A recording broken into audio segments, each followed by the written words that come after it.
The scent of pine and wood smoke hung heavy in the air as I stepped into the great hall. Torches flickered against stone walls, casting long shadows that seemed to reach for me with spectral fingers. The annual winter solstice gathering, a time when the 12 packs converged to renew alliances, settle disputes, and sometimes forge marriages. For everyone else, it was a celebration.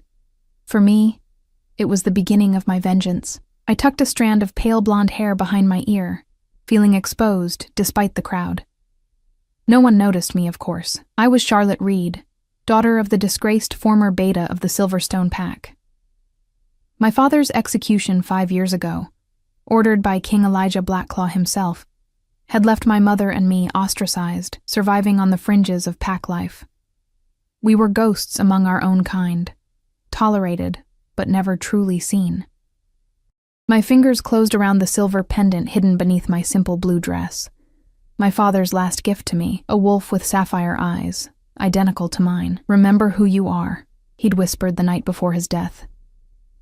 "When wolves show their teeth, show them your mind instead." I'd been 17 then, watching from the shadows as they dragged him away. Too young to understand the politics, too powerless to stop it. Now, at 22, I finally had a plan.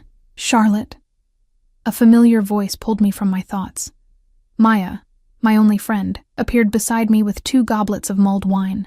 "You look like you're plotting murder." Her attempt at humor fell flat when she saw my expression. "Sorry. Poor choice of words." I forced a smile and accepted the drink. "Just nervous. I've never been this close to the royal table before. Thanks to Maya's position as a palace kitchen worker, I'd secured a serving role for tonight's feast. The perfect opportunity to be invisible yet present, to study King Elijah up close for the first time since he'd sentenced my father to death for supposed treason. "He's even more intimidating than they say," Maya whispered, her eyes darting to the elevated table where the royal family had yet to arrive. "The Alpha King hasn't taken a mate in all these years. They say he's married to power. Perfect.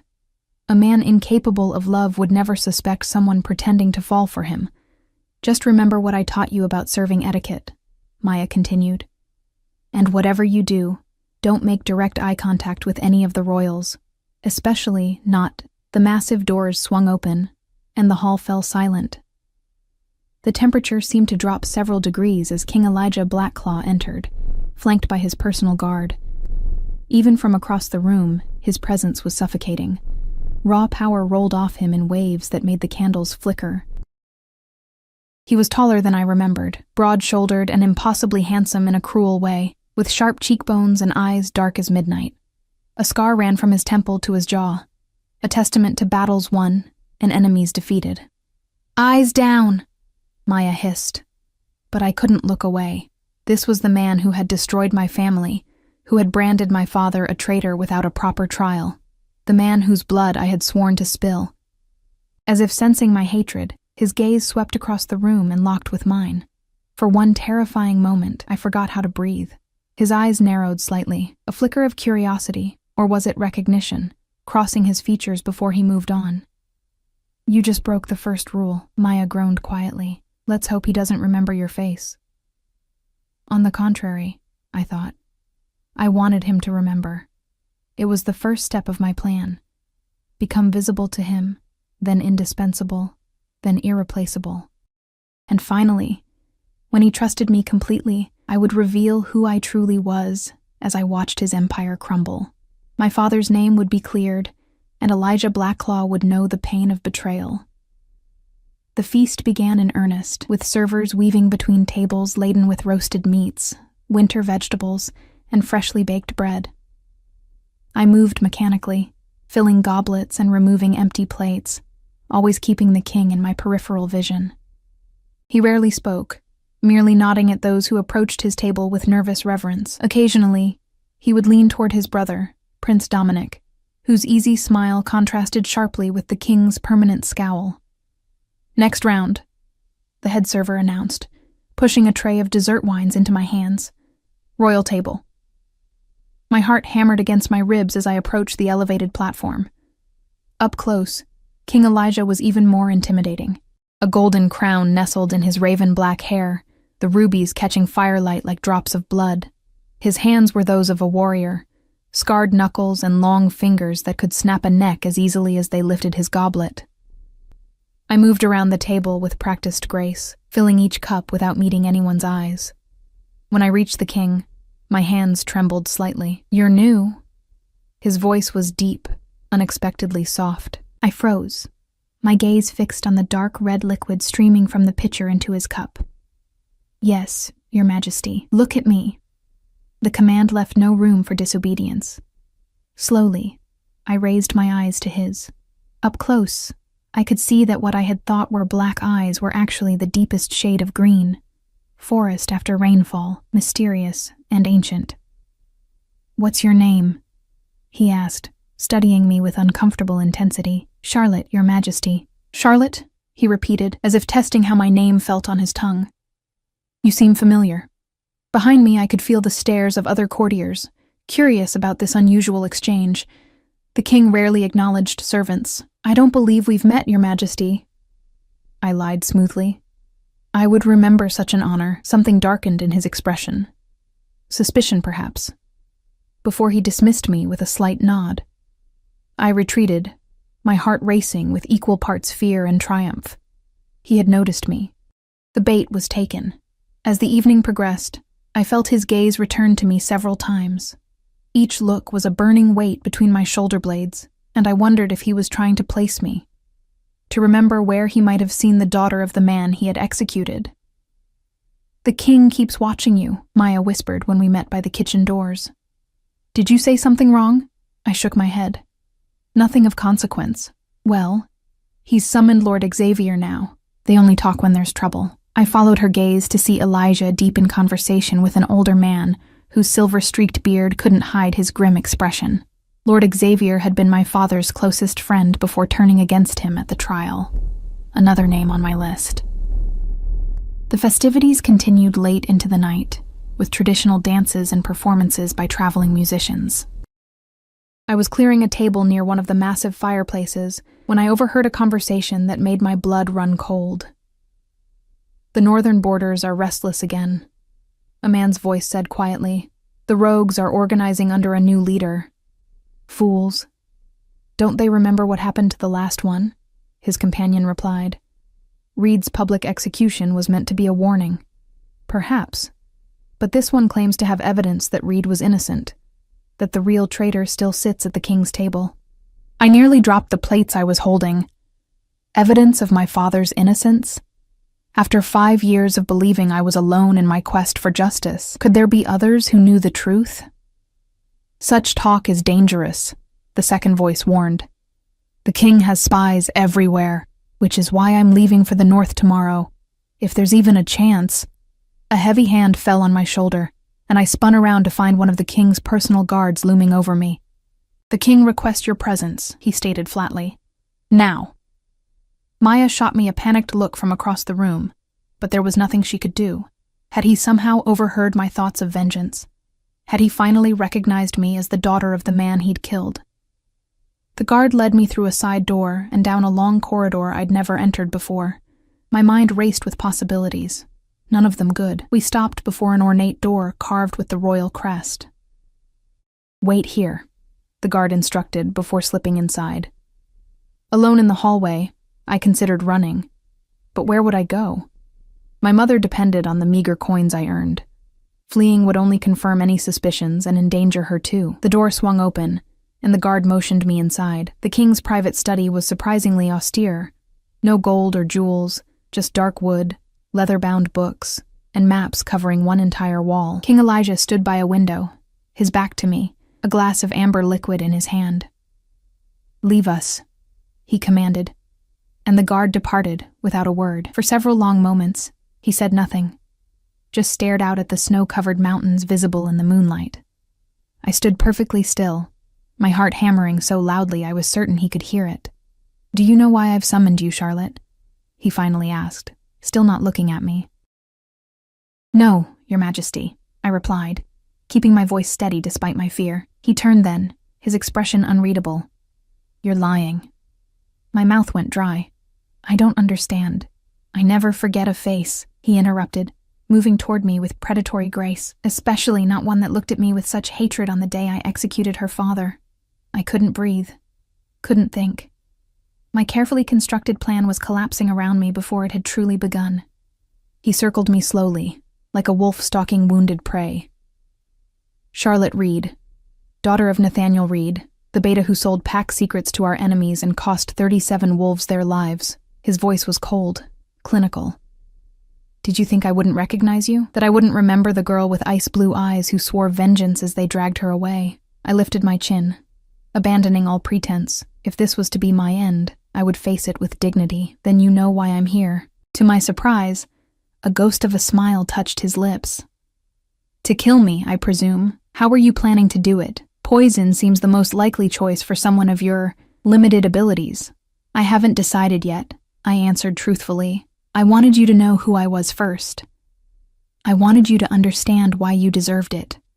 His eyebrows rose slightly, perhaps impressed by my boldness or merely amused by it. Most would be begging for mercy by now. I don't want your mercy. No, he agreed, stopping directly in front of me. You want justice, or what you believe is justice. He studied me with those fathomless green eyes. What if I told you there's more to your father's story than you know? My heart skipped a beat. What do you mean? I mean, he said softly, dangerously, that I have a proposition for you, Charlotte Reed. A tense silence stretched between us as I processed his words. A proposition? I finally managed, unable to keep the suspicion from my voice. What could you possibly offer that I would accept? King Elijah moved to his desk and picked up a leather-bound folder. What if I told you your father wasn't the only one betrayed that night? What if I said we were both pawns in someone else's game? The floor seemed to shift beneath my feet. You expect me to believe you didn't want him dead? I was there. I saw your face when you passed the sentence. You saw what I needed everyone to see. His voice had lost some of its edge. Politics in this kingdom is a dangerous game, Charlotte. Sometimes sacrifices must be made to protect others. I let out a bitter laugh. And my father was your sacrifice. Yes. The honesty in his admission startled me. And every day since, I've been working to uncover who really orchestrated the attack that was blamed on him. He opened the folder and spread several documents across the desk. Maps, letters, portraits of nobles I recognized from court, all connected by handwritten notes in the margins. For 5 years, I've been gathering evidence, following threads that all lead back to the same shadow, someone who wanted your father eliminated, and me compromised. He looked up, his green eyes piercing. I believe the same person who framed your father is now planning something far worse. My head spun with conflicting emotions. Could I believe him? This could easily be a trap, a way to manipulate me into revealing allies or confessing to treasonous plans. Why tell me this now? Why not 5 years ago when it mattered? Because 5 years ago you were a child, and I needed the real traitor to believe they'd won. He stepped closer, his imposing height forcing me to tilt my head back to maintain eye contact.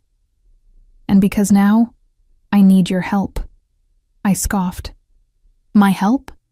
What could I possibly do that your spies and soldiers cannot? You can get close to people who would never lower their guard around me. You're invisible to them. Just another servant. Just another displaced wolf. His gaze was steady, evaluating. And you have something I lack. And what's that? A personal stake in finding the truth. He leaned against his desk, arms crossed. Your father was many things, Charlotte, but he wasn't a traitor. Help me prove it. My fingers found my pendant again, clutching it through the fabric of my dress. A weapon had been placed in my hands, an unexpected one. If what he said was true, I could clear my father's name. If he was lying, I would be closer to my revenge than ever before. What exactly are you proposing? The hint of a victorious smile touched his lips. I want you to become my companion. Publicly, let the court believe we've formed an attachment. It will give you access to conversations, documents, people that would otherwise remain hidden from both of us. Heat rushed to my face. You want me to pretend to be your lover? That's absurd. Is it? He raised an eyebrow. You came here planning to get close to me, did you not? To gain my trust before striking? When I didn't deny it, he continued. I'm merely suggesting we use that plan for mutual benefit. My mind raced through the implications. Being seen as the king's consort would elevate my status instantly.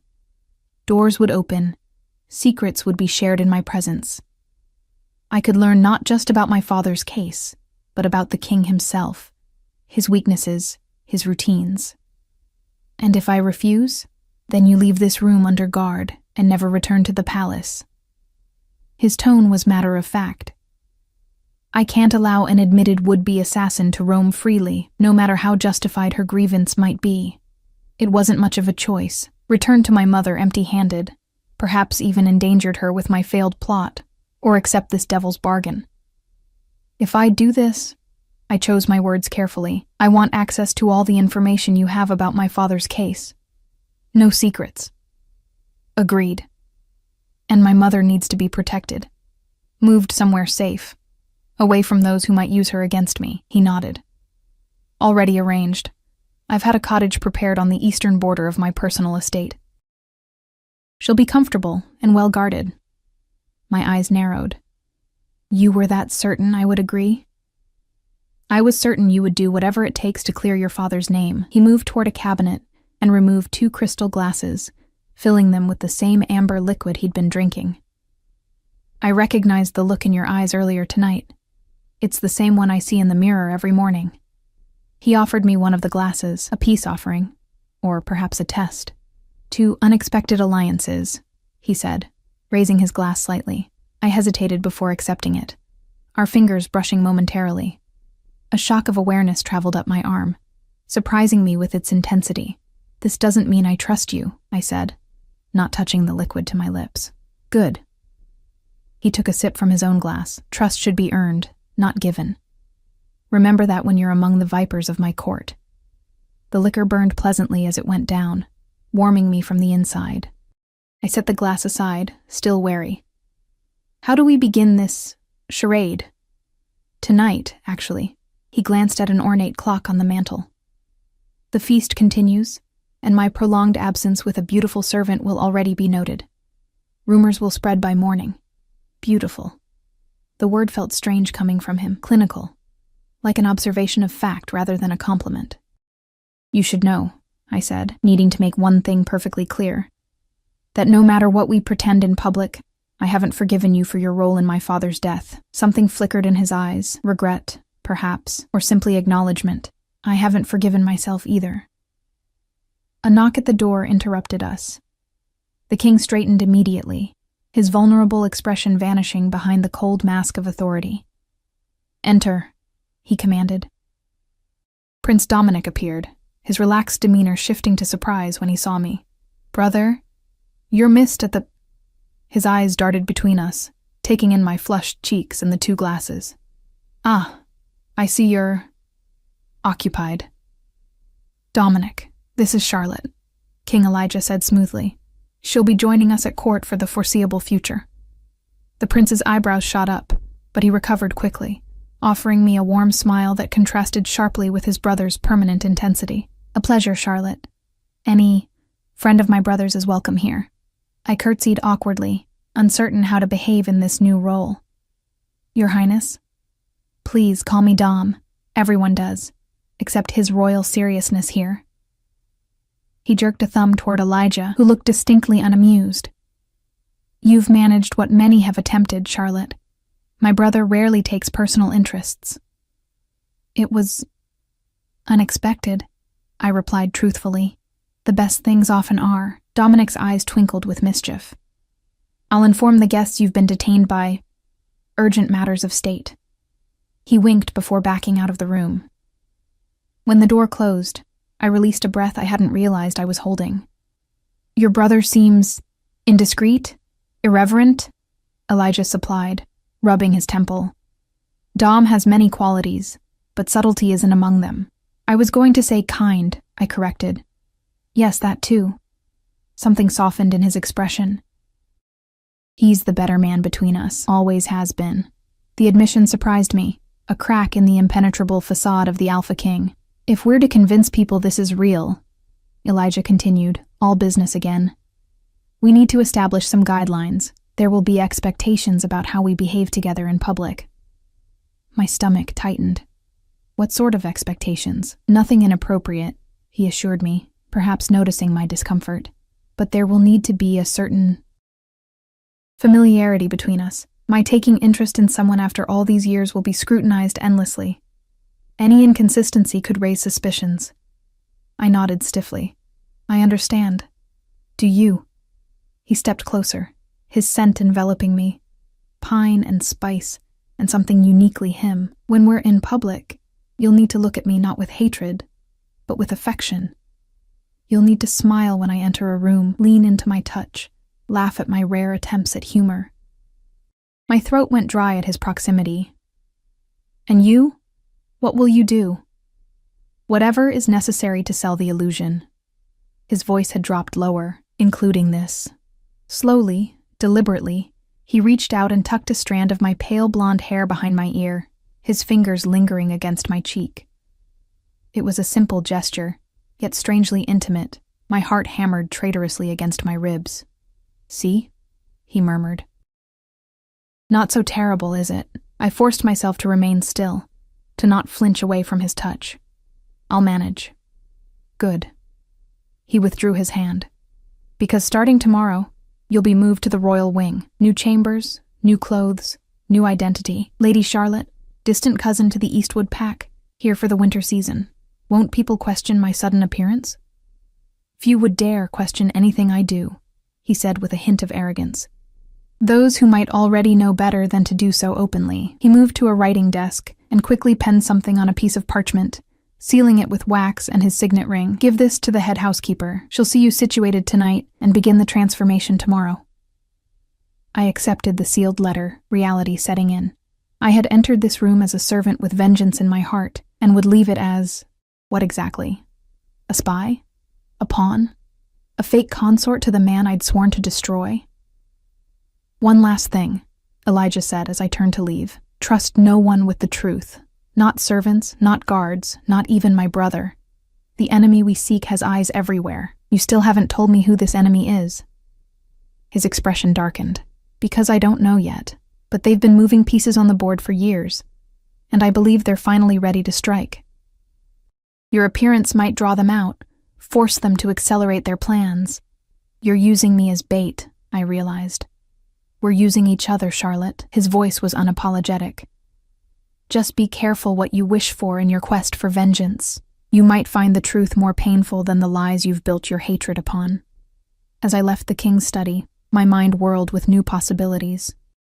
The hallways seemed different now, no longer paths to navigate invisibly, but corridors of power I would soon walk openly. Servants who had ignored me hours before now cast curious glances my way, the king's scent still clinging to my skin. Maya intercepted me near the kitchens, her eyes wide with concern. Charlotte, where have you been? There are whispers that the king… She stopped, sniffing the air around me, shock registering on her face. It's true then?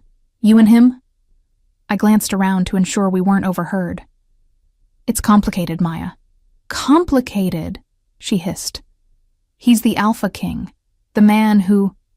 She stopped herself, aware of potential listeners. What happened to all your talk of justice? Justice? The word tasted different now, layered with new meanings and possibilities. Some paths to justice aren't straight lines, I said quietly. Trust me, please. She searched my face, doubt clear in her expression. Be careful, Charlotte. Men like him don't love, they possess. Whatever game you're playing, remember that. Her warning followed me through the rest of that night as I was escorted to temporary quarters befitting my new station.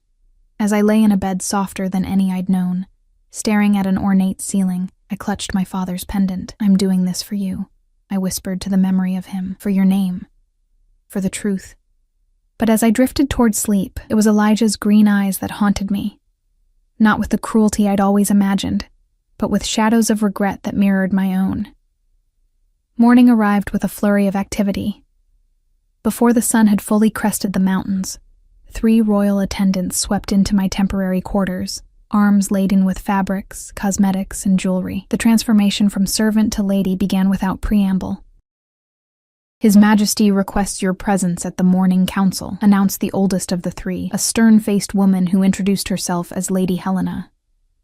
Her silver-streaked hair was pulled into a tight bun, and she regarded me with thinly veiled suspicion.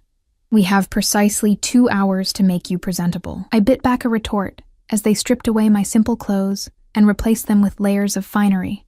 A silk chemise, stays that cinched my waist, though not as tightly as I'd feared, petticoats, and finally, a gown of deep sapphire blue that matched my eyes perfectly. The cut was modest, yet elegant, with silver embroidery along the bodice and sleeves. The king selected this personally, Helena said, watching my reaction in the mirror. I fought to keep my expression neutral. Had Elijah really taken the time to choose a dress that complemented my coloring so well, or was it merely another calculated move in our elaborate charade? My pale blonde hair was brushed until it shone, then arranged in a style that was sophisticated yet not overly formal. Half up, with soft tendrils framing my face. A silver circlet set with tiny sapphires completed the look. Remember, Helena instructed as she fastened my father's pendant around my neck, the only piece of my old life I had insisted on keeping. You are Lady Charlotte of the Eastwood Pack, a distant cousin of the Alpha there. You're well-educated but new to court life. The king took interest in you at last night's feast, and has invited you to stay for the season. Why would anyone believe he'd suddenly take interest in me? I asked, turning to examine my transformation. The woman in the mirror was a stranger, poised, elegant, the kind of woman who might indeed catch a king's eye. His Majesty has been alone for years, Helena replied, adjusting a fold in my gown. Many have speculated that he would eventually need to choose a mate for political reasons, if nothing else. You're beautiful, from good bloodlines, and... She paused, her eyes meeting mine in the mirror, unthreatening. The court will see you as a safe choice. A diversion, perhaps, but not a serious contender for queen. Her words stung more than they should have. You don't think much of me. On the contrary, she said, her voice softening slightly. I think you're exactly what he needs. Someone who won't simply bow to his every whim. I've served the royal family for 30 years, Lady Charlotte. I've watched our king build walls around himself that no one has been able to breach. She straightened, her professional demeanor returning. But that's not my concern. My duty is to ensure you don't embarrass him or yourself. A knock at the door interrupted us.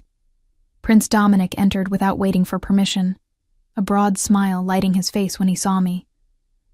Well now, he said, whistling low. Helena, you've outdone yourself. Charlotte, you look absolutely radiant. He offered his arm with a theatrical bow. I've been sent to escort you to the lion's den. The morning council. Helena frowned at his informality but said nothing, merely adjusting my circlet one last time before stepping back. Is your brother always so dramatic? I asked once we were in the corridor, trying to calm my nerves with light conversation.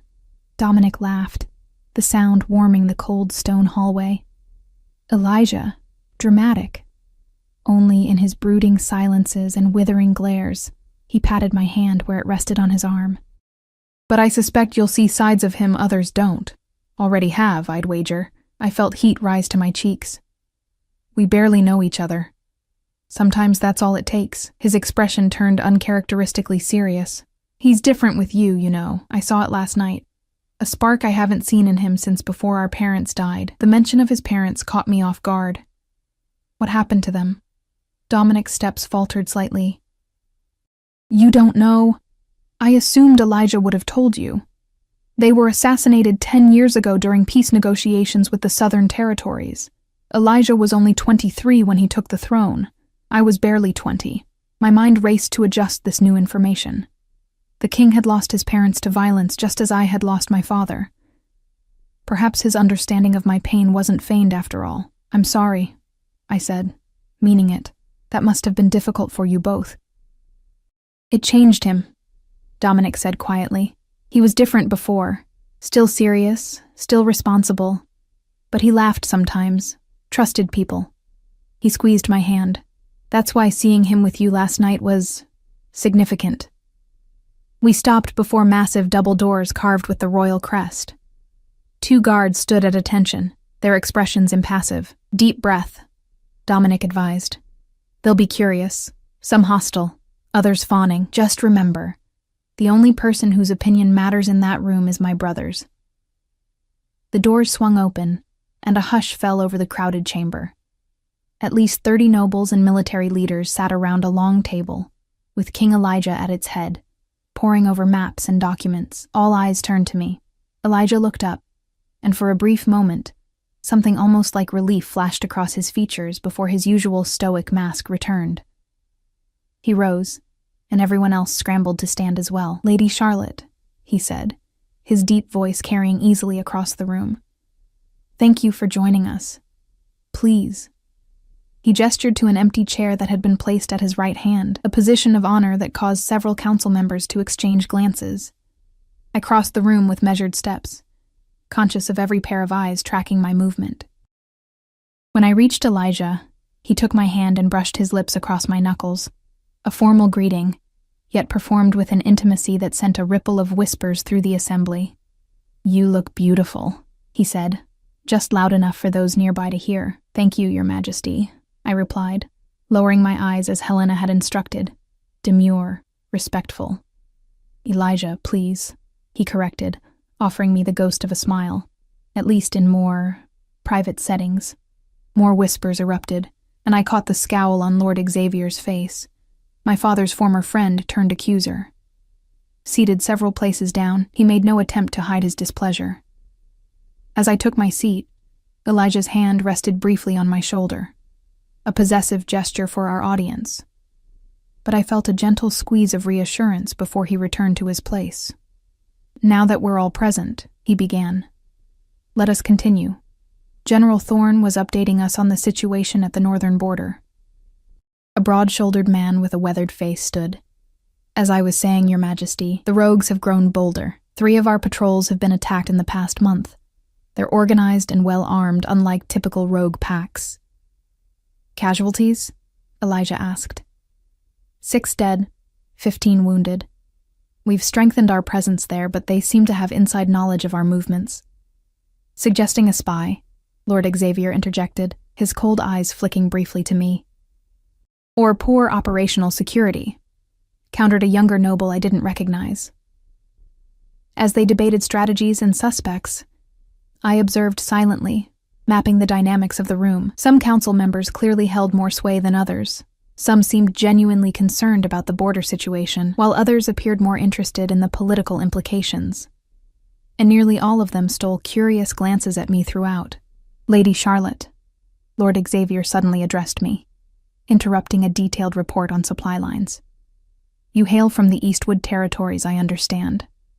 What news do you bring of conditions there?" The room fell silent. It was a test, and we both knew it. "The Eastwood pack remains loyal to the crown, my lord," I replied smoothly, recalling the briefing Helena had given me, "though they've suffered from the same harsh winter as the rest of the kingdom. Game is scarce, making food stores precious. Curious that we haven't heard of your connection to the royal family before now," he pressed. Before I could respond, Elijah's voice cut through the tension. "Lord Xavier, if you wish to question my personal guests, I suggest you do so through me." His tone was mild, but the threat beneath it was unmistakable. Xavier inclined his head in a gesture that was just shy of insolent. "Merely expressing surprise, Your Majesty. In these uncertain times, new faces at court naturally invite curiosity." "Your curiosity is noted," Elijah replied coldly. "Now, shall we return to matters of actual importance?" The council continued for another hour, but I felt Lord Xavier's calculating gaze on me intermittently. When Elijah finally dismissed them, he asked me to remain behind. Only when the last member had departed did he relax visibly, the weight of the crown seeming heavier in private. "You handled that well," he said, leaning against the table. "Xavier was testing you." "He suspects something," I said. "He knew my father. He'll recognize me eventually, if he hasn't already." "Perhaps." Elijah's expression was thoughtful. "Or perhaps he's simply wary of anyone who gets close to me. Either way, we should accelerate our plans." "What plans?" You still haven't told me what you expect me to do beyond. I gestured vaguely between us. He moved to a side table and poured water from a crystal pitcher, offering me a glass before taking one himself. Tonight, there's a smaller gathering, more intimate than last night's feast. Key allies, potential enemies, all mingling over wine and music. The perfect opportunity for you to circulate, to listen. And what am I listening for? Anything unusual. Questions about the northern borders. References to my father's policies or to your father's case. Names that appear in conversations too frequently. He set his glass down. You'll have more freedom to move about than I will. People guard their words around kings, but often forget themselves around beautiful women. There it was again. Beautiful. Said so casually, as if it were a simple fact rather than a compliment. I pushed away the strange flutter it caused. And what will you be doing while I'm spying for you? A rare smile touched his lips. Watching you, appearing captivated. It won't be difficult. Something in his tone made me look away. This won't work if they believe it's one-sided. You'll need to seem affected as well. I'm aware. His voice had dropped lower. Does that concern you? Should it? He studied me for a moment. No. This is an arrangement of mutual benefit, nothing more. I won't cross lines you don't wish crossed. The reassurance should have relieved me. Instead, it left me strangely disappointed. Then we understand each other, do we? He moved closer, his scent enveloping me again, that intoxicating blend of pine and spice. Tell me, Charlotte, when you imagined getting close to me for your revenge, how far were you willing to go? The question caught me off guard. I hadn't planned the details, hadn't you? His eyes held mine, searching. I think you had. I think you'd considered every possibility, every sacrifice. That's who you are. Thorough, determined. Like your father. The mention of my father reminded me why I was here. This isn't about me. It's about clearing his name. Of course. He stepped back, breaking the tension between us. I've arranged for you to have time with my personal archives this afternoon. Everything I've gathered on your father's case will be available to you. My heart leapt. Everything? Everything I have, he confirmed. Though I warn you, there are still significant gaps, pieces missing or deliberately destroyed. By whom? That's what we need to discover. He glanced at a timepiece on the wall. I have meetings until midday. Dominic will escort you to the archives when you're ready. As if summoned by his name, the prince appeared at the door, his timing suspiciously perfect. Were you eavesdropping? Elijah asked, though there was no anger in his tone. Me? Never. Dominic's innocent expression wouldn't have convinced anyone. Just ensuring our guest isn't overwhelmed by her first council meeting. He offered his arm to me again. Library tour, my lady. I looked to Elijah, who nodded. As I took Dominic's arm, the king caught my wrist gently. Charlotte, he said quietly, whatever you discover today, remember our agreement. Trust no one with the full truth. Not even your brother? I asked, equally quiet. Something complicated passed between the royal siblings, a history I couldn't begin to understand. Especially not my brother, Elijah replied, though his eyes held affection rather than suspicion as they rested on Dominic. He has a kind heart. Kind hearts are easily manipulated. Dominic rolled his eyes. Yes, I'm a naive fool who believes in the goodness of wolves. Now, may I borrow your lady? Or would you like to continue warning her about my many shortcomings? Elijah released my wrist, his fingers trailing along my skin in a gesture that appeared casual, but sent warmth racing up my arm. Go. I'll see you both at dinner. As Dominic led me through the palace's labyrinthine corridors, chattering about its history and pointing out architectural features, my mind remained on Elijah, on the gentle pressure of his fingers against mine, on the shadows in his eyes when he spoke of trust, and on the uncomfortable realization that my hatred for him was becoming increasingly difficult to maintain. The royal archives were housed in a circular tower adjoining the main library, its walls lined with books and scrolls dating back centuries. Tall windows allowed natural light to spill across reading tables and illuminated motes of dust dancing in the air. The scent of old parchment and leather bindings reminded me of my father, who had loved books and had taught me to read by candlelight. Elijah said you're researching family histories, Dominic remarked as he led me past the main shelves to a smaller door at the back. Something about Eastwood lineages to support your cover story. Yes, I replied, relieved that Elijah had provided a plausible explanation for my presence here. I should be familiar with my supposed ancestors. Dominic unlocked the door with a key he wore around his neck. This section contains the more sensitive materials: royal journals, diplomatic correspondence, records of trials. He gave me a curious look. Elijah rarely grants access to anyone outside the royal family. The room beyond was smaller, dimly lit, with documents organized in locked cabinets. At a desk by the single window sat a thin, elderly man who rose at our entrance. "Your Highness?" He greeted Dominic with a bow before turning curious eyes to me. "And Lady Charlotte, I presume?" "His Majesty sent instructions." He produced a key from his pocket. "Cabinet 7 has been prepared for your research. I'll be at my desk should you require assistance." Dominic squeezed my shoulder. "I have fencing practice, but I'll return for you in 2 hours. Will that be sufficient time?" "Yes, thank you," I said, already drawn to the cabinet the archivist had indicated.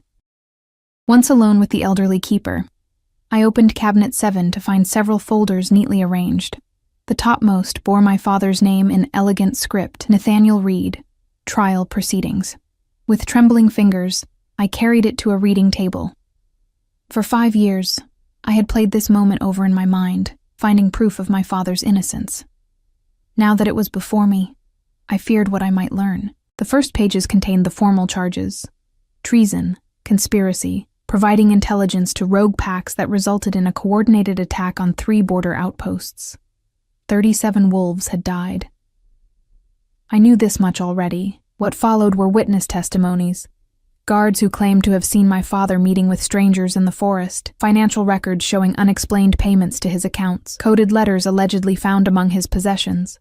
"These are forgeries," I whispered, examining a letter supposedly in my father's handwriting. Having spent my childhood watching him write in his journal each night, I recognized subtle differences: the way he formed his G's, the spacing between words, close but not exact. I continued through the documents, making notes as discrepancies emerged. Someone had meticulously constructed a case against my father, but with small mistakes that only those who knew him well would notice. The final document was the execution order, signed by King Elijah. His signature was bold and unwavering, showing no hesitation in condemning my father to death. I traced it with my finger, hatred briefly flaring again.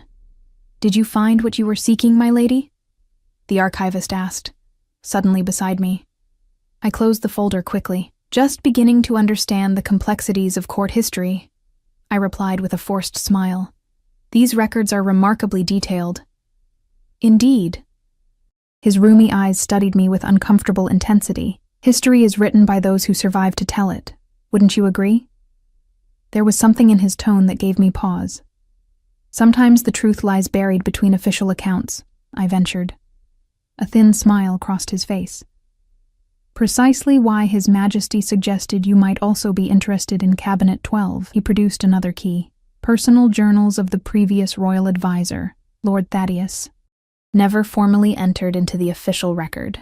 I hadn't seen Elijah make any such suggestion, but I nodded as if this were expected.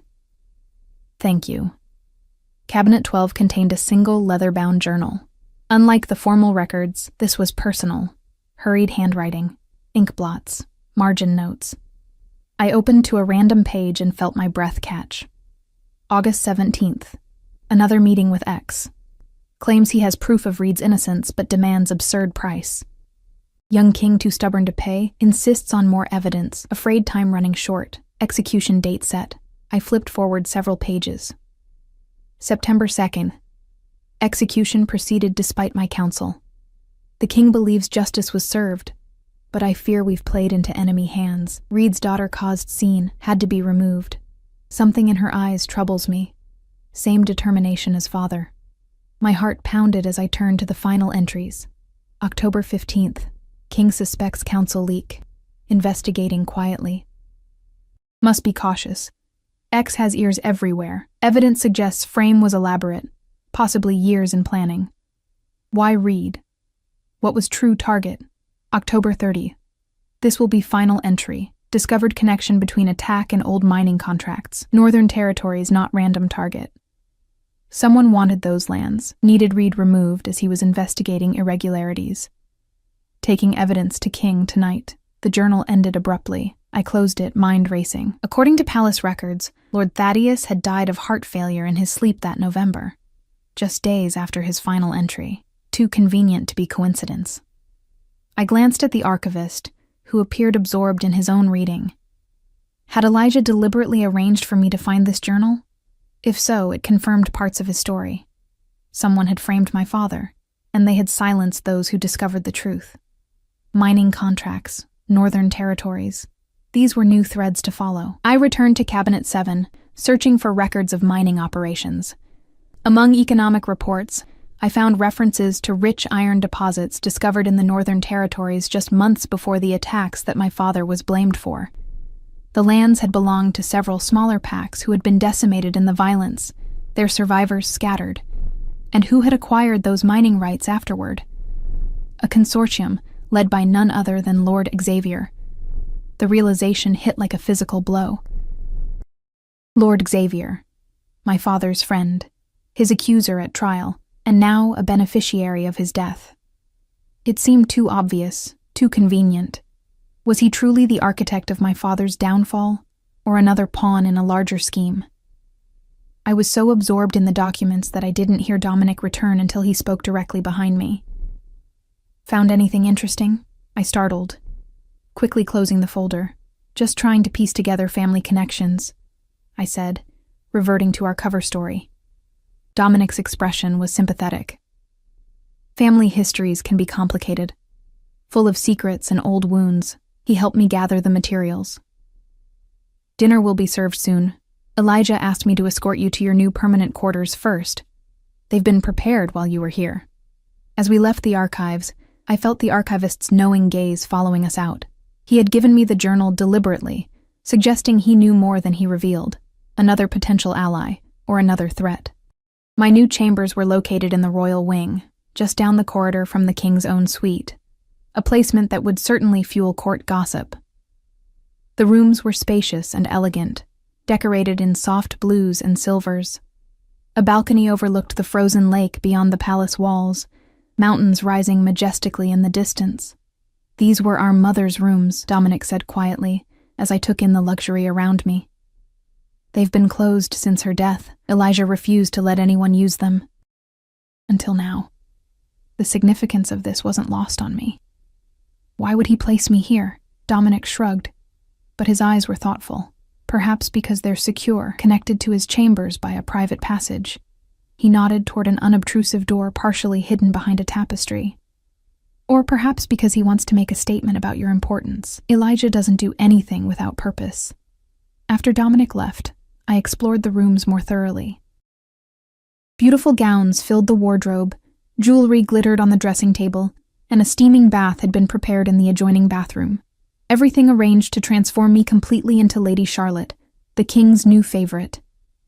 As I bathed and dressed for dinner in a gown of silver-gray silk, I tried to reconcile the new information with my long-held beliefs. The evidence suggested my father had indeed been innocent, framed as part of a scheme to acquire valuable mining territories.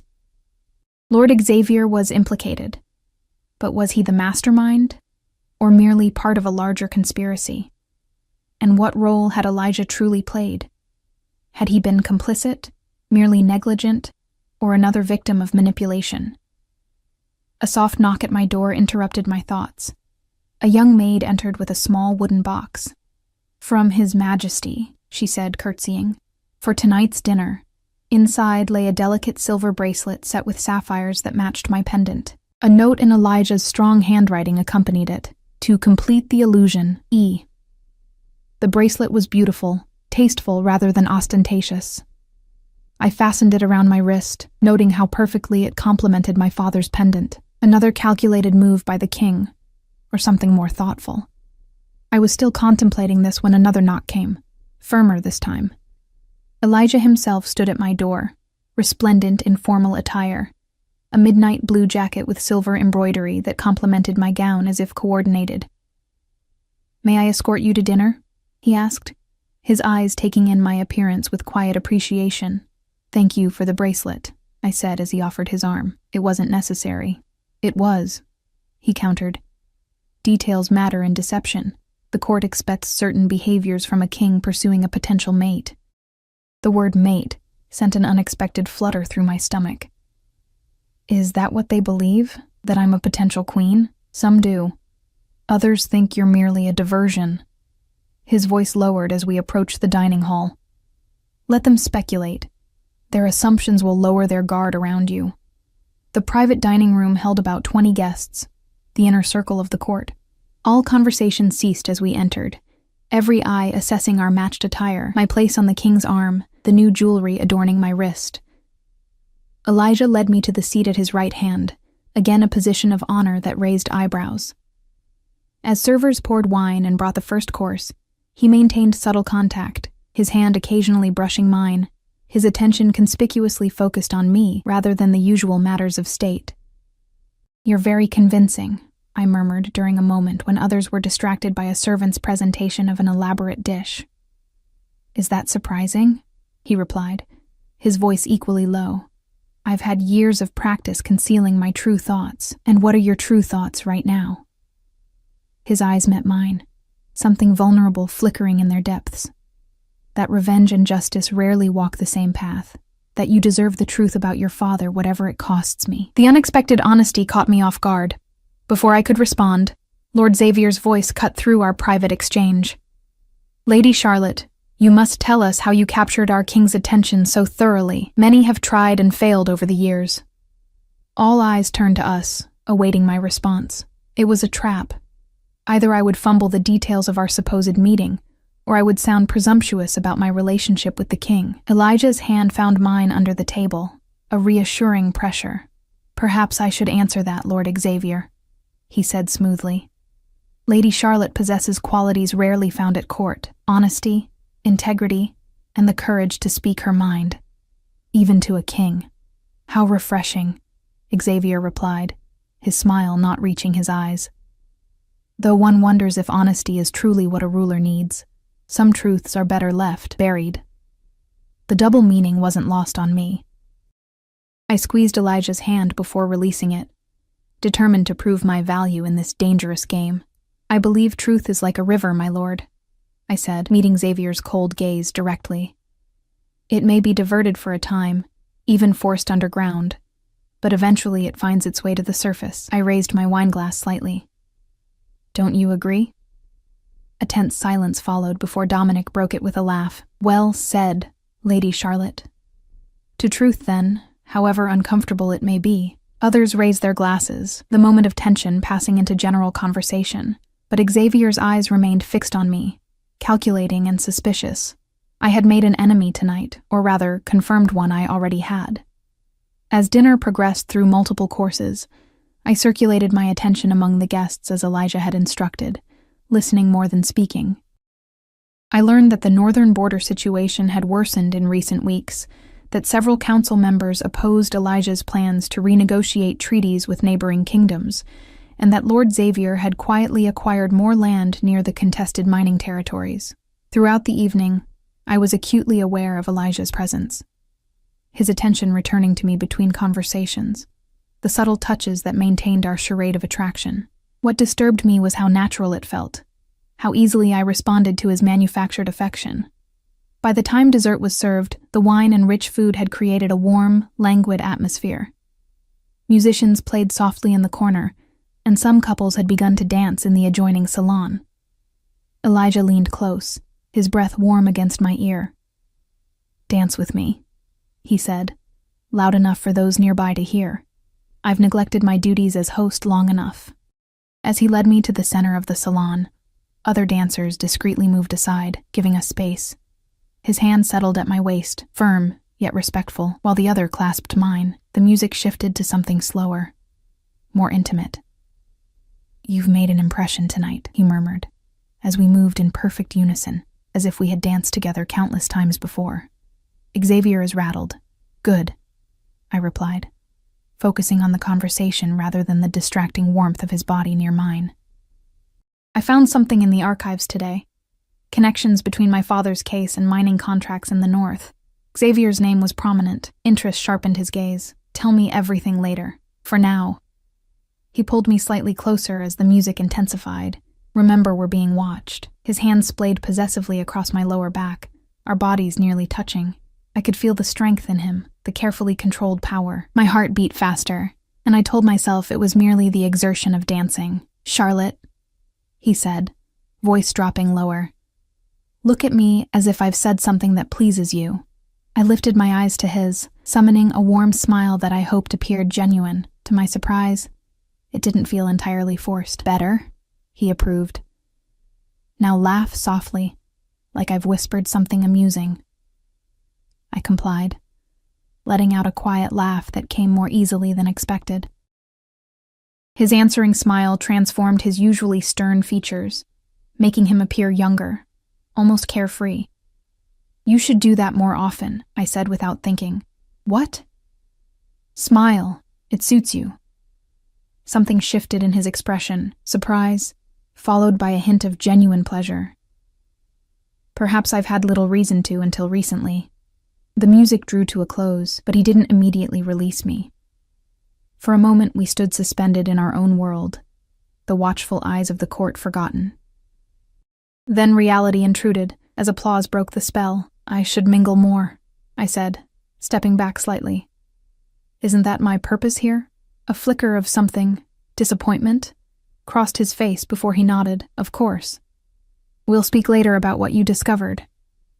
As he escorted me back to the edge of the salon, his hand remained at the small of my back, a gesture both protective and possessive.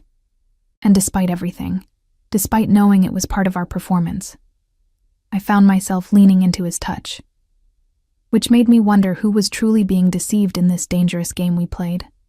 The court, or ourselves. Long after the dinner guests had departed and the palace settled into night's quiet rhythms, I stood on my balcony watching moonlight glitter across the frozen lake. The evening's revelations swirled through my mind like snowflakes in a storm, each significant but impossible to grasp fully before another demanded attention. The gentle click of the connecting door between our chambers pulled me from my thoughts. Elijah appeared, his formal attire replaced by a simple shirt and dark trousers that somehow made him seem more approachable, less the untouchable king. You found something in the archives, he said without preamble, coming to stand beside me at the balcony railing. I nodded, pulling my shawl tighter against the cold. Lord Thaddeus's journal, the mining contracts, Xavier's acquisitions after my father's death. I turned to face him. Did you arrange for me to find that journal specifically? Yes. He didn't attempt to deny it. I needed you to discover it yourself, rather than simply taking my word. The question is, what do you make of it? It supports your claim that my father was framed. I watched his face carefully in the moonlight. But it also raises questions about your role.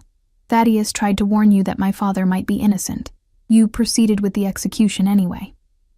Pain flashed across his features before he looked away, his profile harsh against the night sky. Yes, it's my greatest regret. His hands gripped the stone railing. Thaddeus brought concerns but no definitive proof. I was younger then, more afraid of appearing weak if I delayed justice. By the time I began to doubt the evidence, it was too late.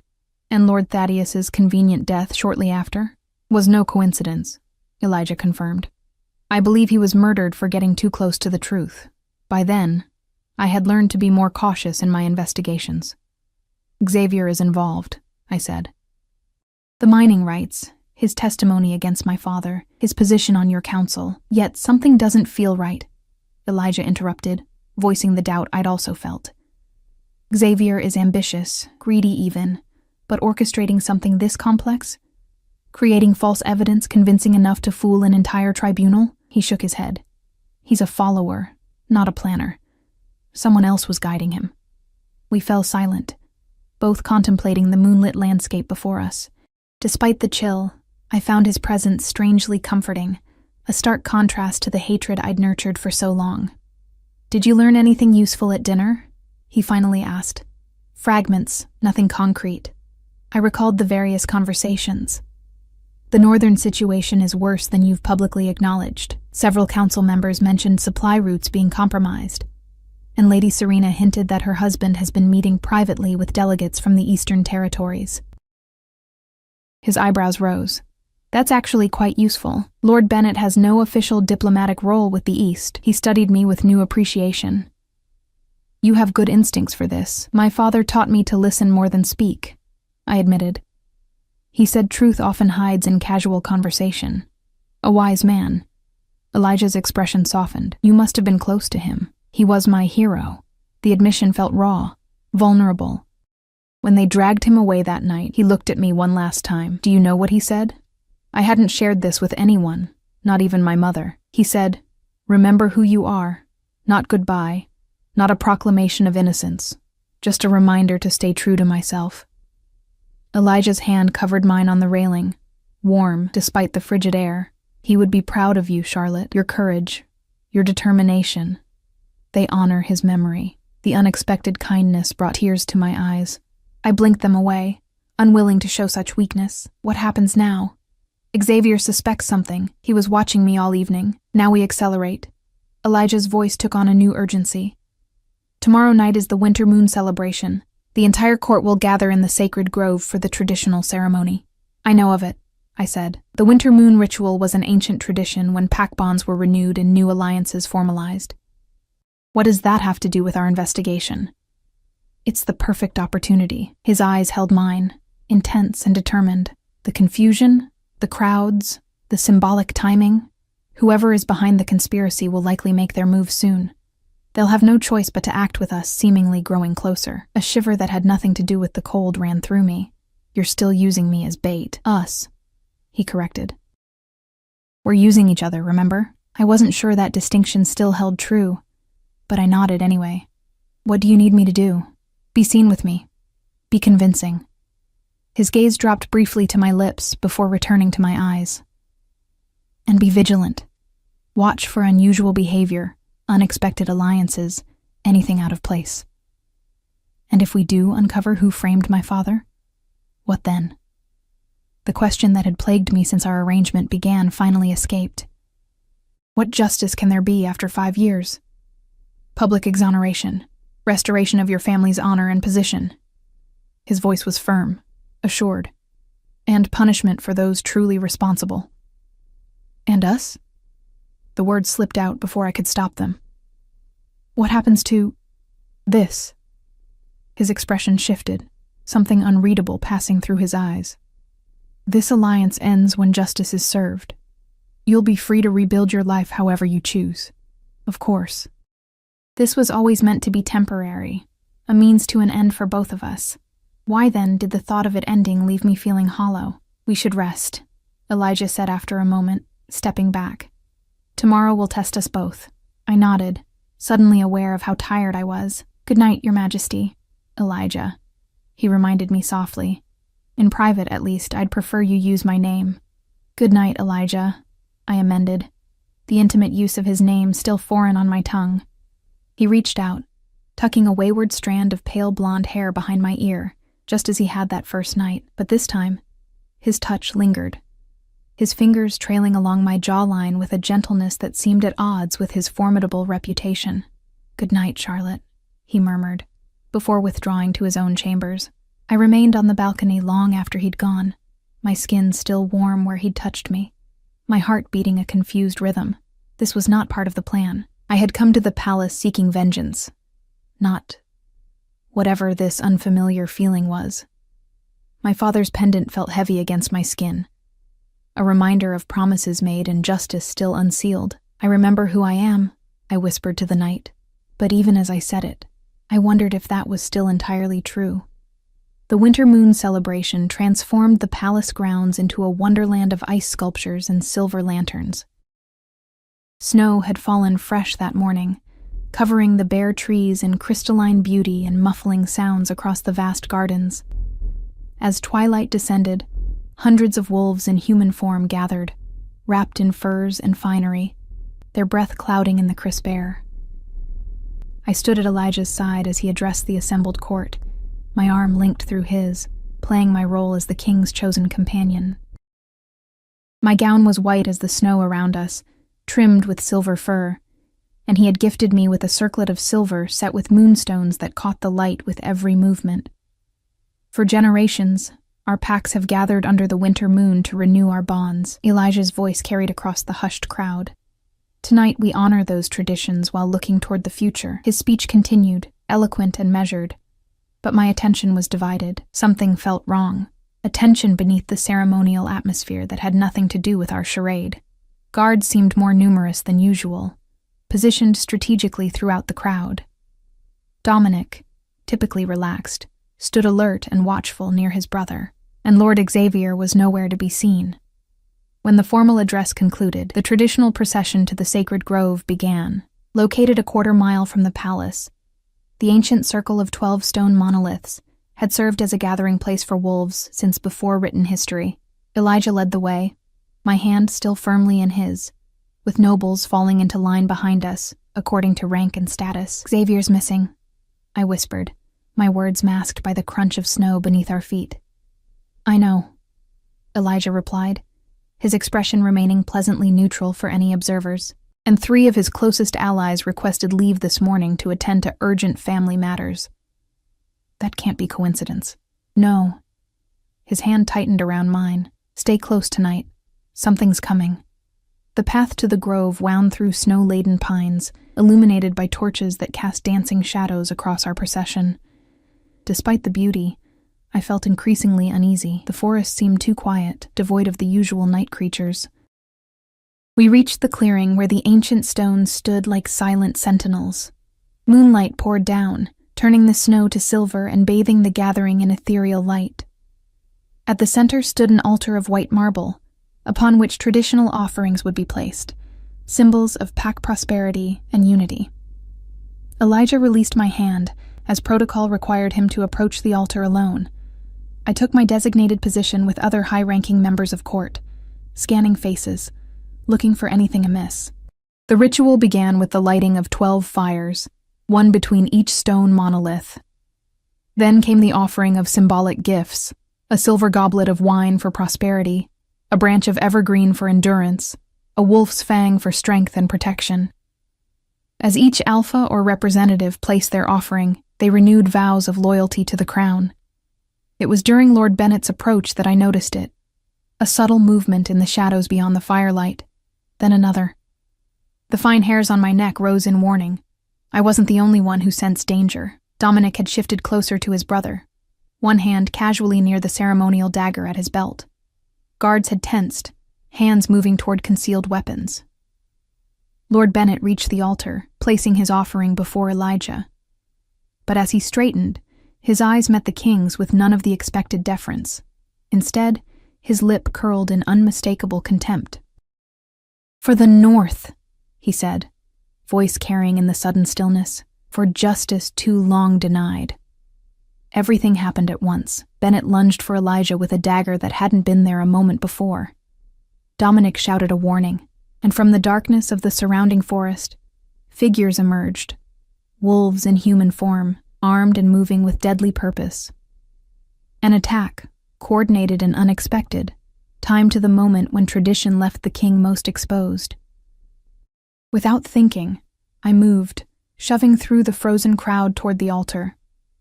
Elijah had disarmed Bennett with efficient brutality, but more attackers were converging. Guards fought to reach their king, but the ambush had been well planned, cutting through their ranks. I reached Elijah's side as he faced 3 assailants, the ceremonial space now a battlefield. Despite his prowess, he couldn't watch every direction at once. When a 4th attacker lunged from behind, I acted on instinct, grabbing a burning torch from its stand and swinging it in a wide arc. The attacker howled as flames caught his clothing, falling back long enough for Elijah to deal with the threat before him. He spun, surprise registering when he saw me standing there, torch still raised defensively. "Get to safety," he ordered. But there was no safety to be found. The entire grove had erupted into chaos. "Behind you!" I shouted as another figure emerged from the darkness. But this one wasn't focused on Elijah. Instead, cold eyes locked on me with recognition and purpose. "Reed's daughter," the man snarled. "You should have stayed hidden." He lunged, and I barely evaded his grasp, the torch between us my only defense. Recognition dawned as I saw his face clearly in the firelight. One of the witnesses who had testified against my father, claiming to have seen him meeting with enemies. "You helped frame him," I accused, backing away as he stalked closer.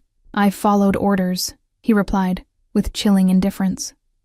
Just as I'm doing now, he moved with inhuman speed, knocking the torch from my hand and seizing my throat in one fluid motion.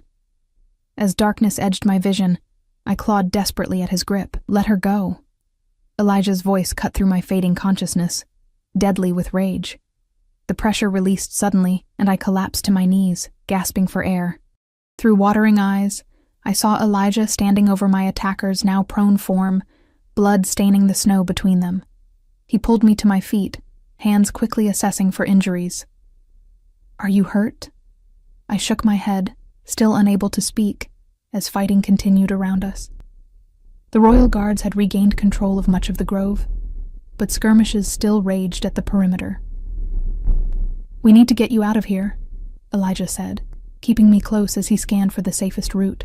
"No," I rasped, finding my voice. "This is what we wanted, to force them to reveal themselves." Understanding dawned in his eyes.